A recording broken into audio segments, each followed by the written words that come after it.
සිංහල බෞද්ධ ජනතාව වැඩ සිටි කන්ද නමින්ද හින්දු ජනතාව ඒළුමලේ නමින්ද අතීතයේ සිට හඳුන්වන කතරගම දෙවියන් වහන්සේ ජීවමානව වැඩ සිටි කන්ද අද වන විට බැතිමතුන්ගෙන් පිරී ඉතිරී පවතින පිම්බීමක් බවට පත්වී ඇත.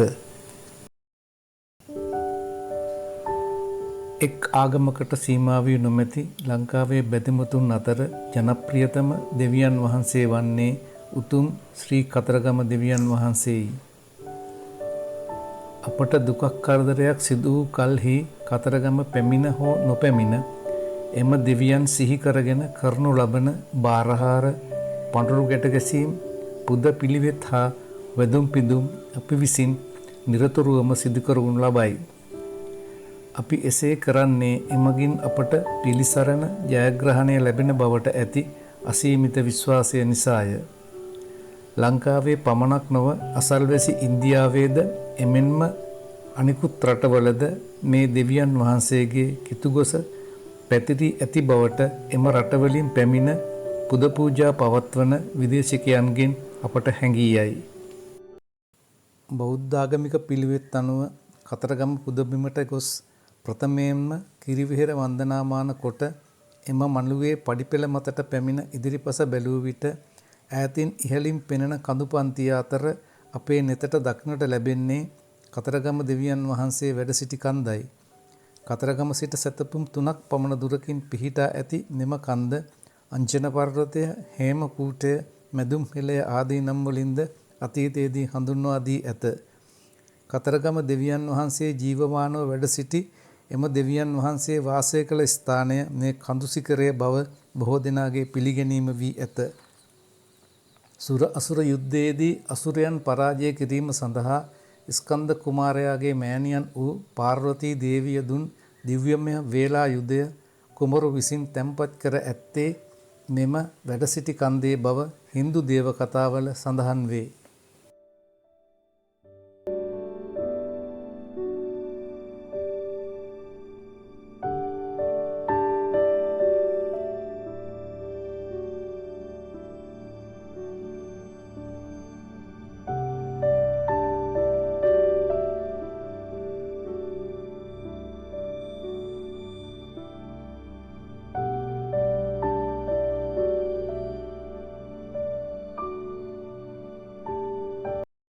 කතරගම වැඩ සිටි කන්දේ සිට මහා දේවාලය දක්වාත් සෙල්ල කතරගම වල්ලි ගුහාව දක්වාත් උමම් මාර්ගයක් ඇති බව ජනප්‍රවාදයේ දැක්වේ.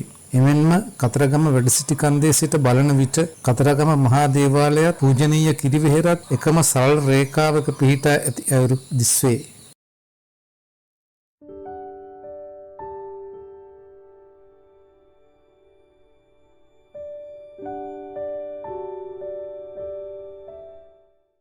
වැඩ සිටි කන්ද තවත් කඳුවැටි 6කට මැදිව පිහිටා ඇත. මැදුම් හෙළ යනුවෙන් හැඳින්වන්නේද එම නිසා විය හැකිය. මහාසේන රජතුමා මෙහි රජ කරන කාලයේදී එතුමාගේ සේනාධිපති කඩවර විසූ කන්ද කඩවර කන්ද නමින්ද, යක්ෂ සේනාධිපති ප්‍රකාශ විසූ කන්ද ප්‍රකාශ කන්ද නමින්ද, උමං ඇති කන්ද උමං කන්ද නමින්ද, උයනක් පැවති කන්ද උයන් කන්ද නමින්ද, රජකුමාරවරුන් විසූ කන්ද කුමාර කන්ද නමින්ද, බණ්ඩාරවරුන් විසූ කන්ද බණ්ඩාර කන්ද නමින්ද නම් කර තිබිණි.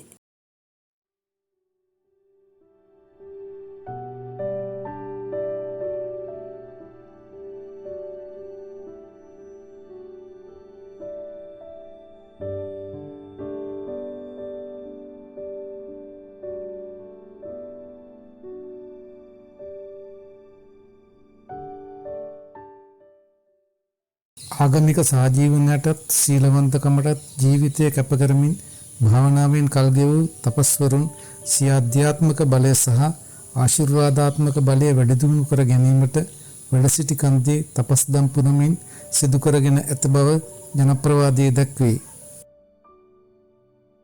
ඉන්දියාවේ අති ප්‍රබල මහා යෝගීවරුන් අධ්‍යාත්මික මඟ පෙන්වීම අනුව වැඩ සිටි කන්ද ආශ්‍රිතව දේවාශිර්වාදය ලබා ඇති බවට කතා පුවත් බොහෝ ඇත.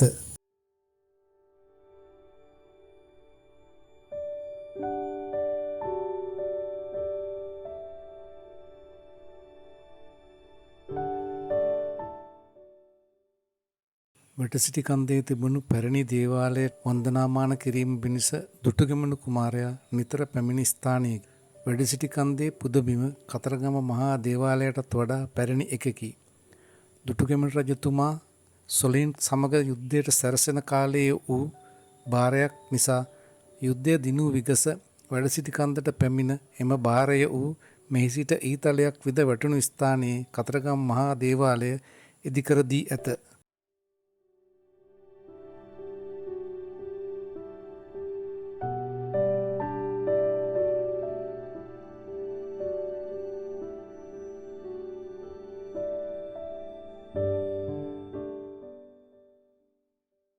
කාලයාගේ ඇවෑමෙන් නටබුන් අතරට එක්ව අලි කොටි වලසුන් දිවියන් සර්පයින් බහුල මහා වනයෙන් වැසුණු මේ පුදබිම හෙළිපෙහෙළි කොට වන්දනාවට මඟ පෑදීමේ ගෞරවය හිමිවන්නේ ඉකුත් සමයේ වැඩසිටිකන්ද පුදබිමේ අධිපතිව සිටි රත්මලානේ ශ්‍රී සිද්ධාර්ථ නාහිමිපාණන්ටය. වැඩසිටිකන්ද අද පවතින තත්ත්වයට දියුණු කරන්නට කළ කැපකිරීම සාර්ථක වූයේ කතරගම දෙවිඳුන්ගේ ආශිර්වාදය නොඅඩුව තමන් වෙත ලැබුණු නිසා බව සිද්ධාර්ථ නාහිමිපාණන් පැවසූ වාර අපමණය.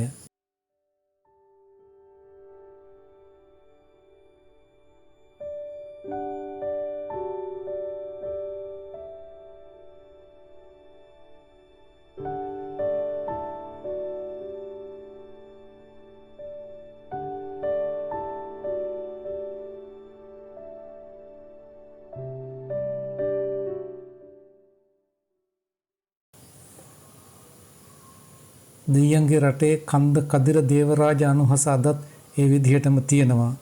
අධිෂ්ඨානයෙන් වගේම වීරයෙන් යුක්තව එදා දුෂ්කර මාර්ගයක් ගෙවමින් කතරගමට ගිය අපේ ජනතාවගේ ඉටු දෙවියෙකු ලෙස කතරගම දෙවියන් හඳුන්වන්නට පුළුවන්. ඒ වගේම කතරගම දෙවියන්ටත් මේ රටයි බුද්ධ ශාසනයයි රැකීම බාර වෙලා තියෙන බවත් කියනවා. ජයශ්‍රී මහා බෝහාමුදුරුවන්ගේ පිහිටෙන් අනුරාධපුරේ වන්දනාවේ යන සමන් දෙවියන්ගේ පිහිටෙන් සිරිපාදේ කරුණාකරන සිංහල බෞද්ධයෝත් කතරගම දෙවි හාමුදුරුවන්ගේ පිහිටෙන් කතරගම වන්දනාවේ යනවා.